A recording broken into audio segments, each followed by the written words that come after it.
Hi, welcome back to Joe Blogs. In today's episode, I want to talk to you about the Russian economy because I constantly get sent messages all the time from people saying to me, "What are you talking about? Russia is one of the strongest economies in the world. It's better than the USA, the UK, all the rest of the West, and actually it's going to come out of the war in Ukraine as one of the strongest economies ever." Well, actually, none of that is true. And in today's video, I just wanted to go through the reasons why Russia is in such financial difficulty at the moment. Look at some data which actually proves that. So you can send me as many messages as you like, but the data tells us exactly what the situation is. And if we start off by looking at inflation, because inflation is a really good metric that tells us what's going on in an economy. And that's why central banks all across the world have a target rate, because they know that if inflation is sitting at the level that they want it to, then the economy can prosper, it can grow, everything can develop in a nice balanced fashion.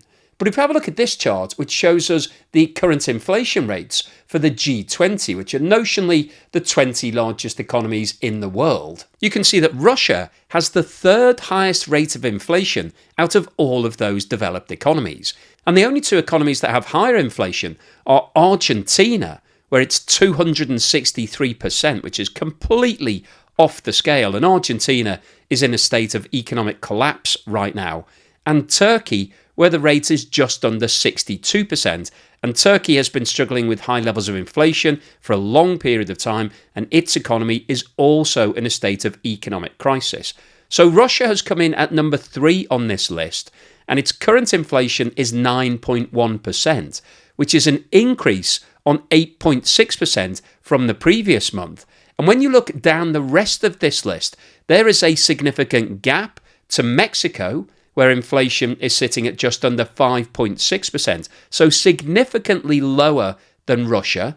The next highest rate is 4.6% for South Africa, and the South African economy is also in a state of crisis at the moment. Below South Africa is Brazil at 4.5%, and then we've got Australia at 3.8%, the Netherlands 3.7%, India 3.5%, the USA 2.9%, Japan and Spain 2.8%, the Euro area as a whole and South Korea 2.6%, Canada 2.5%, Singapore 2.4%, France and Germany 2.3%, and the United Kingdom 2.2%. And before you start firing off that message saying stop reading out all of the numbers, I can read it for myself, I'm not an idiot, a lot of people follow my videos without actually watching the screen. They may be doing something else like taking the dog for a walk, doing the cooking, just doing things around the house. So therefore, they're not sitting looking at all of the numbers. So apologies, I can't please all of the people all of the time. It's impossible.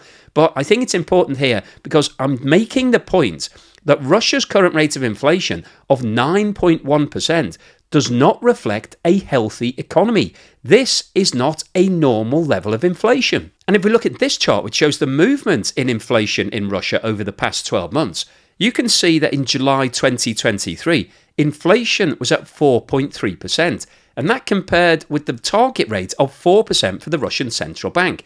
So this time last year, Russia had inflation exactly where it wanted to be. That's what it thinks is needed to keep the Russian economy going at a balanced level. However, as you can see over the past 12 months, inflation has increased rapidly in every single month, and this tells us that Russia is experiencing severe problems at the moment. So the data for inflation confirms that Russia is struggling to be able to control its economy. So let's have a look at what's going on with interest rates, because interest rates are the usual way of bringing inflation back down. At times of high inflation, you increase interest rates because that discourages people from borrowing, therefore it reduces spending and demand and brings prices back under control. This table compares the current interest rates for the G20, and as you can see, the only two countries that have higher interest rates currently are Turkey, where interest rates are sitting at 50%, and Argentina, where they're 40%. And as I've just said, both of those economies are completely out of control. And Russia is at number 3 on the list, and its interest rate is currently 18%, which is unbelievably high. When you look at the rest of the countries in the G20, only 2, Mexico and Brazil, have interest rates in double digits. And if we look at the countries that Russia is most often compared with in the comments that I receive, interest rates in the United States are 5.5% and are due to be reduced at some point in the near future. And in the United Kingdom, it's 5%. So the current rate of 18% in Russia is more than 3 times the rate in the USA and the UK. It's actually closer to 4 times. And that data, combined with what's happening with inflation at the moment in Russia, where it's still rising, tells us that Russia is experiencing severe problems in its economy. Now, as you'll probably be aware if you follow the channel, Russia has changed its economy over the course of the last 18 months to being what's referred to as a war economy. So basically, a lot of companies in Russia have now been commandeered by the Kremlin.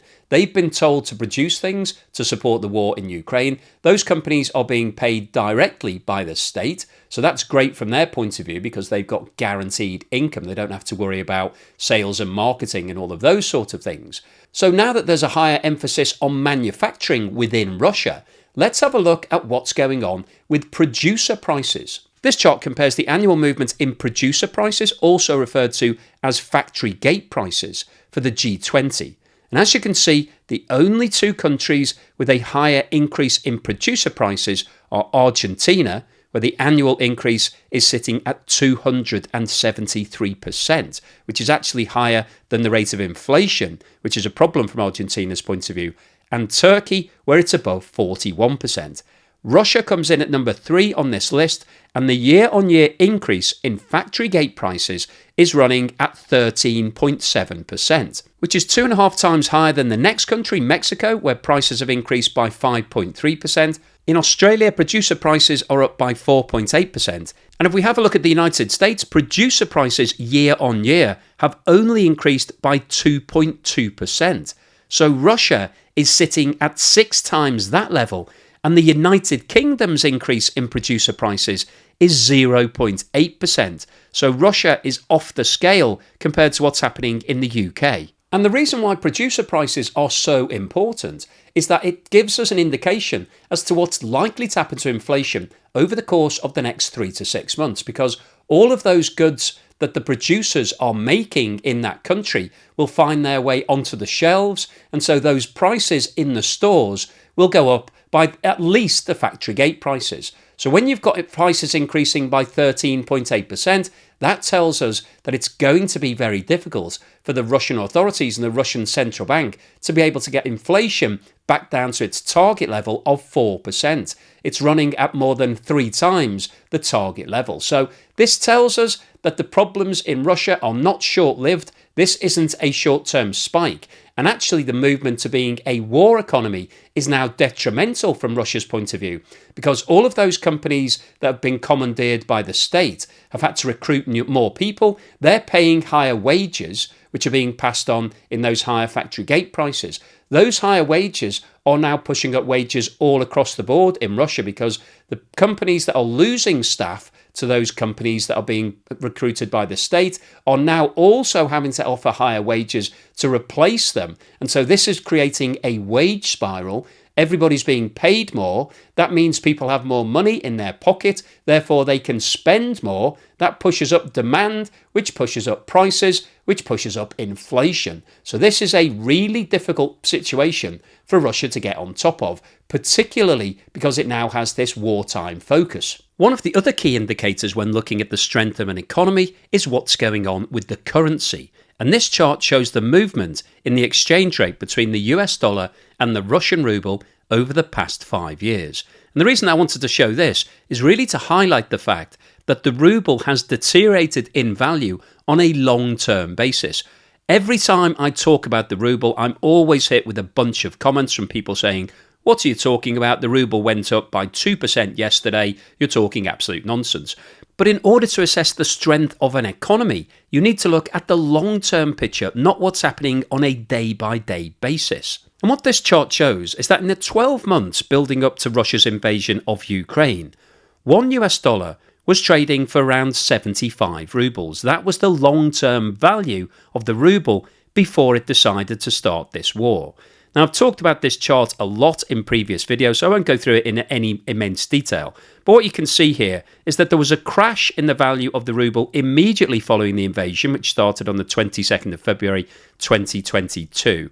The Russian central bank then stepped in, started buying rubles and introducing lots of different policies which prevented companies and individuals from actually selling rubles. It forced a lot of them to actually keep hold of it.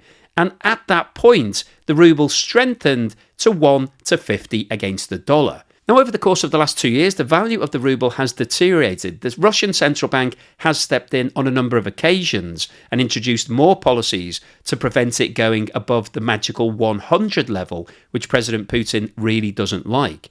But the current level of around 91 rubles to $1 represents a deterioration in value of around 20% against the long-term average value before the war started. So once again, this data tells us that the Russian economy today is in a worse position than it was before the war started, because, as we've discussed before, the strength of your economy is directly linked to the strength of your currency, unless, of course, you're manipulating it so heavily that it looks like your currency is doing fantastically well when your economy is in the toilet, as we've seen in some situations.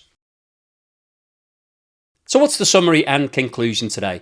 Well, I wanted to post this video because I'm sick of getting all of these comments constantly from people saying that Russia is doing really well and that its economy is completely unaffected by the sanctions, and actually it's one of the strongest economies in the world.